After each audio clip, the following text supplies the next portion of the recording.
Estamos diante, neste momento, do gabinete do ódio do Vorcaro. Não tem como batizar de outra forma. O gabinete do ódio do Vorcaro movimentou milhões de reais, influenciadores de peso nas redes sociais, para disparar mensagens em massa de ataque ao Banco Central para chegar a milhões de usuários, em perfis de pessoas ali que não tinham nada a ver com esse tipo de cobertura, com esse tipo de conteúdo, mas que tinham uma influência muito grande na população em geral.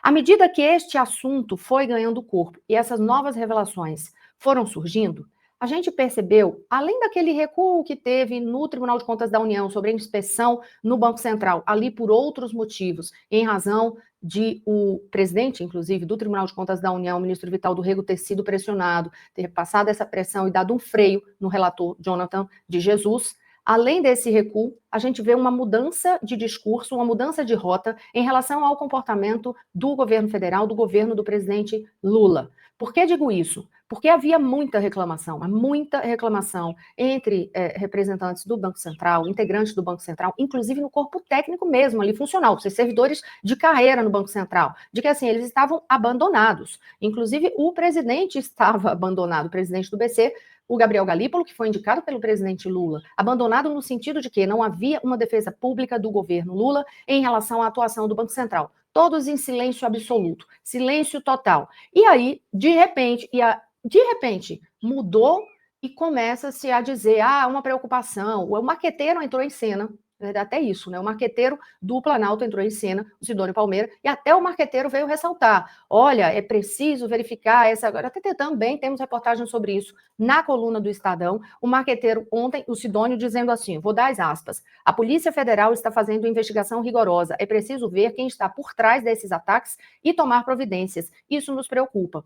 E nesse isso nos preocupa, é importante trazer para vocês bastidores. Eu falei que eu sempre vou trazer bastidores aqui.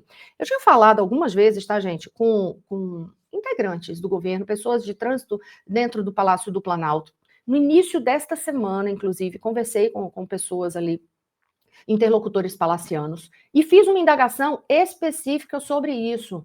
Olha, o presidente Lula, o ministro Haddad não vão se manifestar, não vão sair em defesa do Galípolo, do Banco Central? A resposta imediata que eu ouvi no início desta semana, não foi ninguém me contando, eu ouvi diretamente lá de interlocutores palacianos. Foi assim, mas olha, causa com estranhamento, mas olha, tem que falar, por que o presidente ou o ministro teria que falar? O Banco Central tem autonomia, isso não tem que se meter nessa pauta, não. E eu falei, tá pegando muito mal, porque é aquela história de que quem cala consente, ou quem cala em alguns momentos parece que defende, só que defende no silêncio. Eu fiz exatamente essa abordagem diante dessa expressão de estranhamento de uma das minhas fontes, uma dessas minhas fontes do governo.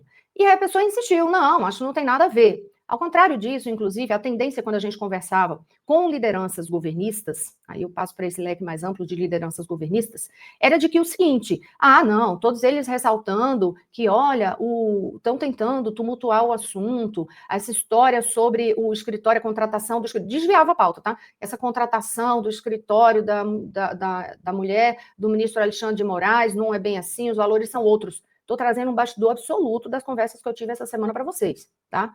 Bastidor mesmo. E aí, de repente, não mais que de repente, todo mundo no governo resolveu ficar preocupado. A verdade é que se tem neste momento, de fato, um crescimento de um tema que começa a chegar à população em geral. Porque se no começo liquidação de banco, um assunto muito polêmico, contratação de escritório, parece algo muito difícil de chegar à população, no momento em que se engaja um grupo de influenciadores, há um gabinete do ódio funcionando, né? Eu não vou ter como batizar de outra forma, é gabinete do ódio mesmo, para tentar descredibilizar o Banco Central do Brasil. E aí isso chega para a população, chega por meio da atuação dos influenciadores e chega porque aí o assunto começa, o famoso tal estava falando isso, famoso que eu falo das redes sociais, o famoso tal estava falando isso, olha, tá vendo que parece que teve um problema daquilo, o assunto populariza. O tema liquidação de um banco e uma briga entre Tribunal de Contas da União, vou dizer briga aspas, entre Tribunal de Contas da União e Banco Central, algo tão de outro, sabe, de outra linha, de outro patamar, de outro, sabe assim, tipo, isso não tem nada a ver comigo. Na hora que entra essa atuação dos influenciadores e que se começa a apresentar a investigação da Polícia Federal, mostrando que teve ataque coordenado, isso sim chega ao eleitor geral e passa a ter uma percepção dentro do Planalto de que, peraí, é preciso também dizer, o governo está preocupado e está monitorando. E aí, de fato, o presidente Lula passa a fazer contatos, de acordo com as informações de bastidores, e aí faz contato com o ministro-presidente do TCU e por aí vai, para dizer que não vem a público diretamente se manifestar, mas que está acompanhando com preocupação e exigindo a cautela necessária em relação a isso. Mas é preciso deixar destacado, ao longo de muito tempo, o Banco Central, né, ficou ali isolado em um silêncio enorme do presidente Lula, dos ministros palacianos e do próprio ministro da Fazenda, Fernando Haddad, que também ressalta que está acompanhando, ele está de férias, está à distância, mas que também está acompanhando.